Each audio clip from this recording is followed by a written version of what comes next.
তোমাদেরকে একটা life lesson দিই। সবসময় চেষ্টা করবা যে তুমি যেন তোমার বেস্ট ফ্রেন্ড হও, মানে নিজেকে নিজের বেস্ট ফ্রেন্ড বানানোর চেষ্টা করবা। কারণ বেস্ট ফ্রেন্ড বলে আসলে এই শব্দটা কতটা বাস্তব আমি জানি না।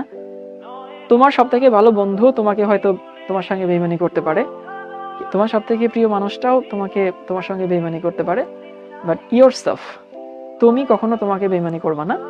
তো চেষ্টা করবা নিজেকে সব থেকে নিজের ভালো বন্ধু বানানোর, নিজেকে ভালোবাসবা, নিজের সঙ্গে মাঝে মধ্যে গল্প করবা, নিজের সঙ্গে মাঝে মধ্যে ঝগড়াও করবা।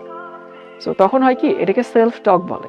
মানে ওই যে সক্রেটিসের একটা কথা আছে না, নো দ্য সেলফ, আগে নিজেকে চিনো। তুমি কি চাও, তুমি কি চাও না, তোমার কি পছন্দ, তোমার কি দরকার, এগুলো যখন আগে বুঝতে শিখবা তখন দেখবা লাইফ সুন্দর হবে।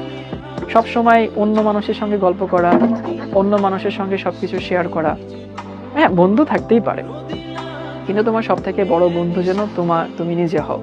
নিজেকে বোঝার চেষ্টা করবা, নিজেকে বোঝানোর চেষ্টা করবা যে কি চাই কি চাই না, কোনটা দরকার, কোন দিকে যাব কোন দিকে যাব না। দেখবা যে হচ্ছে চারিদিকটা একটু সুন্দর মনে হবে।